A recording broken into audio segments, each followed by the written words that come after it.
Hi, I'm Joseph Khateri, realtor in the state of Virginia, and today I'm here to tell you that the average person can afford a home, and here's the secret: FHA loans. I know, not sexy, right? So let's get right into the basic requirements. First and foremost, you're going to need a steady employment history. This means that you will need to have been employed for at least 2 years, hopefully by the same employer. But if you don't have income history or you're self-employed, stick around because later on in the video, I'll tell you how to get around this. Next, you'll need to have proof of income, and this basically goes to show that you have steady income coming in, can prove it, and you can actually afford to make these mortgage payments. Typically, this means providing your lender with pay stubs, W-2s, tax returns, stuff like that. And another huge factor in determining your FHA eligibility is your current debt to income ratio. I know, this sounds so boring, but hear me out.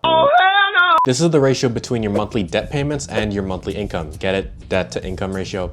Yeah. So your debt to income ratio can't be over 43% overall. And along with this 43%, you're also going to need at least a 580 credit score. Now, two last things you're going to need as a minimum, and it is a 3.5% down payment for the property that you want. And also you're going to need to get something called private mortgage insurance. And again, I will get into this later on in the video, so stick around for that. Now, by the way, this video might come off as a super ultra niche specific example that doesn't really apply to any one person, but that's because every single loan is going to be a different case. This video is more of a way to show that even if you don't have the best credit, even if you don't have 20% saved up, you can still buy a home and get around the things that you think are necessary. So let's start off with the debt to income ratio. This is one of the most important factors that loan officers look at to determine how much they can actually loan out to you. Like I mentioned previously, usually it has to be under 43% for an FHA loan. So in order to actually do the calculations as to what your debt to income ratio is, you add up your monthly debts such as credit card payments, car loans, stuff like that. And then you also add in what this mortgage cost will be, and then divide that total number by your monthly gross income. For example, if all of your debts, your credit card debt, your car loan, and your mortgage all add up to be $1,500 a month, then you take that $1,500 and let's say you make $4,000 a month. You divide $1,500 by 4,000 and you're going to end up with a debt to income ratio of 37.5%. Now, just as a preface, this debt to income ratio is just one factor that loan officers will look at. They'll also look at stuff like credit score, employment history, down payment, stuff like that, but I'll again get into that later on. But let's say that your debt to income ratio is higher than 43%. What do? Well, you could still qualify for an FHA loan, except there's two things that could happen. You either have to have a higher credit score or a higher down payment. And in very rare cases, they might ask you for additional financial reserves, such as a savings account proving that, hey, I have the savings enough that I could continue to make these monthly payments. Also, fun fact, a lot of my buyers are first-time home buyers using this FHA loan. So feel free to DM me on Instagram, Facebook, LinkedIn, TikTok, anything. Reach out to me, and since I'm a realtor, I can personally help you find your dream property. I work in Virginia specifically, but I can help no matter where in the world you are and have free advice I can always give out. And also, go subscribe right now, because 97% of you are not subscribed. That is insane to me. Okay, now back to the video. So another important factor that lenders will look at is your income history. Specifically, they'll want to see that you have a stable source of income moving on in the future. And fun fact, I actually want to buy a house using an FHA loan, this same strategy, but I'm stuck on this step. So to demonstrate the fact that you have income history, lenders will ask for a few things. They'll ask for your W-2s, they'll ask for pay stubs, they'll ask for 2 years of tax returns usually. And the whole point of this is your lender wants to figure out what your average monthly income is. So they have to look over a 2-year period. And this is all to make sure that you aren't borrowing too much. But why is this the case? Why don't we want to lend out too much money? Well, if we lend out too much and you can no longer afford to make the monthly payments, you lose your job, it's just too much expenses, whatever the case may be, you now have to rapidly sell the home at a lower cost, or the bank seizes it. And if they seize it, that becomes a foreclosure, which means that we get a 2007-2008 crash all over again. So nowadays, lenders are a lot more strict to who money is going towards. But what if you're self-employed or have a non-traditional source of income, such as freelance work or rental income or commission like me? Well, you're going to have to provide a lot more documents in that case. For example, you might have to provide your business tax returns instead. You might also have to literally give in rental agreements or leases to prove that you have steady income coming in every month from a tenant. You basically need to prove in some way that you have been making income in the past 2 years. And lenders will also make sure that your source of income is stable. So if you change jobs every few months, or the company you work at just went belly up, or they're having a massive layoffs, then you might have a lot harder of a time actually getting the loan because the loan officer will find that. What the f? There are two main workarounds for this though. So the first is the one that I'm trying to do. If you went to college and got a job related to your degree, then the time spent in college getting that degree counts as work history. For example, I am a computer science major. I have been in college for roughly 2 years. If I were to suddenly get a full-time position, something tech related, and that was a high enough income job, then that 2 years in college would qualify me to buy a home because it would count as my work history as long as I get, I don't know, maybe 3 months of pay stubs proving, hey, I'm making $6,000 a month. The issue for me is getting the comp sci job that's full-time. As many of you may know, there have been a lot of layoffs in the tech industry, and it is very, very difficult to get hired right now in the tech bubble, which leaves me f***ed. Another workaround though is getting a cosigner. If someone you trust, such as a parent or sibling, cosigns along with you for the home, then their income history and their income counts towards the home purchase. So you would think problem solved, right? Well, not really. There's two catches to this.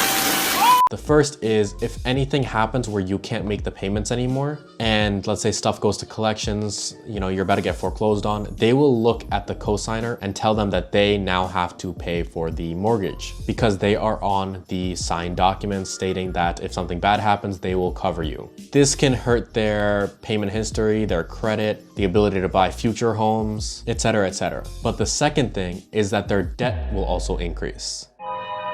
Baba Booey.